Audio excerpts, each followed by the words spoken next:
Hi you guys. So today this video is going to be 6 ways that I was able to walk away from my toxic job after being an RN for 20 years. I want to dedicate this video to a subscriber at Epic. He is anxiously awaiting me to tell him how you can exit a toxic job. And I hope that a lot of you other people out there are watching and taking notes. So the bottom line is I'm a registered nurse. I've been an RN for 20 years. When I graduated nursing school in 2006, nursing was really, really good. You had strong, old, disciplined nurses that held you accountable, that provided support, and that were really, really good on the floor and really good to be managers and supervisors.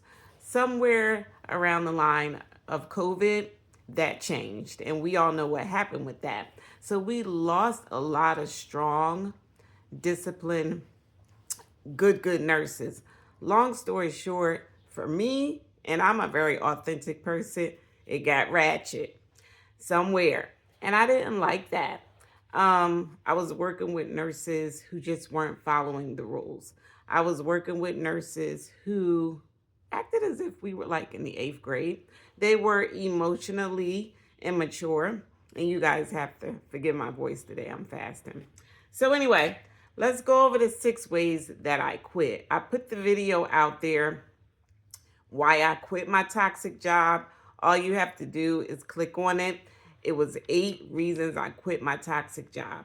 But, and I'm going to undo this a little bit because it's kind of hurting my throat. That's the good thing about Shayla's. You can manage them well. But anyway, long story short, the first thing that I needed was savings. Now, when I was thinking of quitting my job, I just knew that I needed to leave. One of the reasons is I'm a mandated reporter. So when things are happening corrupt around me, that's not something I can condone as a nurse. I have to make a decision to protect the patient and to protect my license. So I needed to be ready to pivot and move. But I knew that I had about $6,700 in the bank. So I knew being an RN with a 20-year resume and $6,700, even though my monthly bills were like $4,600, I knew I could leave and I knew I could walk on faith. So that's what I decided to do. So the first thing you're going to need is savings. Outside of savings, I also had some investments. And of course, I didn't want to, spend any of my investments. And that was very scary for me as well. However, I worship a mighty God, and I knew he was going to take care of me. I needed to go. You know what I'm saying? Like, I was in a place where nurses weren't even coming to work on time. They were coming to work late, 3 hours late, whenever they want to, not even showing up for shifts. And the manager was still signing off on her time sheet, just basically saying, wow, these nurses, I keep telling them to stop coming to work late because something's going to happen one day. Well, it did. You know what I mean? Like I said, I have to do what I got to do. So you will need savings. Now, let me tell you how I got the savings. For 10 years straight of my nursing career, I was only sitting on $4,800 at the end of the year. I was making between 80 and 93. I was ranging for a while. And my rent at that time was like $1,200, $1,300 a month, and I only had 2 kids, so I could never understand, why do I only have this small amount left? So I started to reassess my bills. When you take a look at your bills and you put them on paper, you will see extra spendings. Okay? So what I did was I said, I'm going to set a goal for myself. I was a field nurse at that particular time. I created my own daytime schedule, Monday through Friday. So what I did was I got an overnight job in a skilled nursing facility, Friday night, Saturday night, Sunday overnight. I worked them 8 hours. And in a year, I paid off 80% of my debt. So rule number 1, you're going to need savings if you're trying to leave your job and still be able to pay your bills while you go and pivot to something else. So I knew I needed to get out of debt because I ain't had no spending money. How you making that much money? You only got $40 or $100 a year. So I did that and I got the debt down. I was looking for a house. COVID interrupted that. So I had to put that on hold. I kept working. My income kept climbing. But I also had to work some extra shifts to get that type of income. I reached the six figures. I reached like 102 one year, and I was so excited, and like I said, COVID impeded a lot. Okay. So then, outside of just the investments that I had, I got another really good job, and I was making like 120 grand a year. That just happened to be the toxic job. But I decided, okay, I'm going to try this out. I'm going to block schedule with these people. I can see, what I'm kind of getting myself into, but I can finagle this. And so what I did was I started buying crypto. So now I have savings in my savings account. I have investments in a brokerage account, and I have crypto. Okay. Now, remember when you go on my page, if you see more money, more money, more money, that video, I had an extra savings account that I created called Samima's Saving Wheel. And it was for different types of things. You really have to look at the video. I don't want to get into that now. But I'm basically got two savings account, a checking account. I got stock over here. I got crypto over here. And you guys and you gals, y'all know how this goes. I'm from Brooklyn, New York. Don't forget about the shoebox and the safe. You're going to need to pocket things in different departments. You're going to even need to hide from yourself if you want to ever quit your job. Let's move on. So we knocked out one way savings, the second way investment. The third way was if you ever quit a job, unless you have to quit effective immediately for your safety, quit literally the day after you pay your mortgage or your rent. By me just paying that and then going home and praying over it and asking God to give me that final clear sign, I realized, Audrey, you just knocked out the rent. You remember what your grandmother taught you. She said, always pay your rent first, no matter how bad it gets, if you down, excuse me, or whatever. She said, because if you pay your rent or your mortgage, you'll have a place to stay. She said you could work out the lights. You could bring candles for that. You know what I'm saying? You could work out the food. You can go and apply for food stamps. You can go to the food bank or whatever. And I've done them all. You know what I'm saying? So, ain't no shame and no hustle is what I'm trying to say. So that was the other thing I did, and I'm using notes. I do everything off the hip. I don't script anything. I'm also authentic, Audra, as well. So quit literally the day after you pay your rent. You just bought yourself 30 days. You know what I'm saying? To figure it out. Nowadays, you can go online and, you could come up with a business name, go online, spend $125 and create a business for yourself online. You just need to know what you want to be in business doing. You just need to know that whatever you go in business for, there needs to be a market for that. Okay? So sit down one day and just write down, what am I good at? What do I like? What makes me most happy? And I'm almost sure that between one of those things, you're going to figure out something that you could create a business off of. You know what I'm saying? My first hustle was a little butter cookie business. I went around as an 11-year-old girl, door to door. Of course, this was back in the early 80s. And I literally knocked on people's door after I baked a big pan of cookies.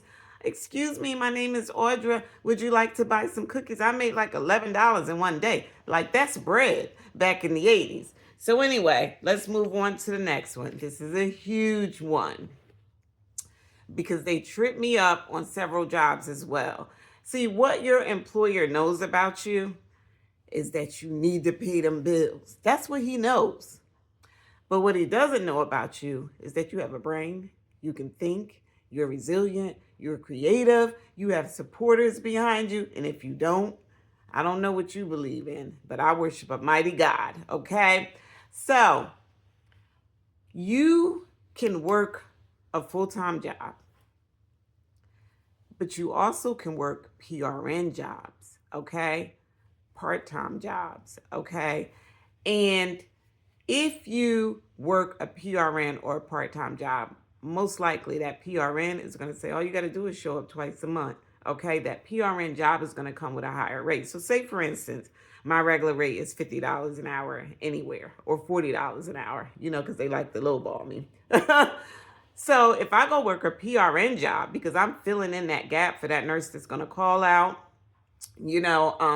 or on vacation, or took some time off or whatever, they're gonna up my rate to like $60 an hour, sometimes even $80 an hour. So now that's extra money for you to get out of debt, number one, and number two, keep the PRN, keep it in the draft. You know what I'm saying? So they have a saying in Islam: fear Allah, but tie your camel. You know what I'm saying? So why would I let the camel just run loose to go into the store thinking, oh, I worship Allah, I'm going to be safe? No, he's even telling me, fear me, but tie your camel. So have something to the side.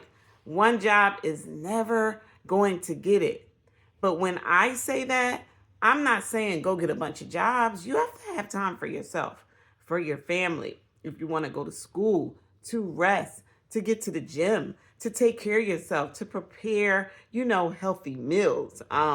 So what I'm saying is, you really are going to need more than one stream of income. The reason why it sounds foreign to you right now is because they didn't teach us that. You guys already know. We were trained to do one thing, and it started in kindergarten. Get up at a certain time, brush your teeth, wash up, go to school, do work. We can stay right there. Work, you get a break, do lunch, come back, work.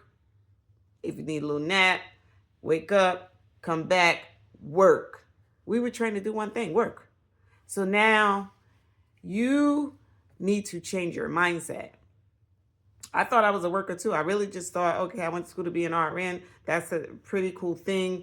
You know what I'm saying? It comes with some decent money. I should be able to retire off of that. But every single year for 10 years straight, I ended up on $4,800 a year. Now, outside of some debt, that debt that I had, a lot of it was healthcare bills.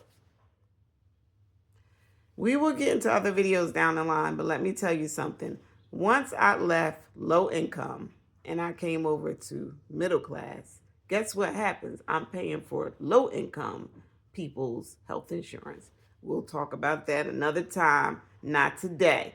Let's get on to the next one. You need to find you a PRN job. That rate is going to be bigger. You understand me? That PRN job is going to help you to, and you can have more than one, because I had 4 of them.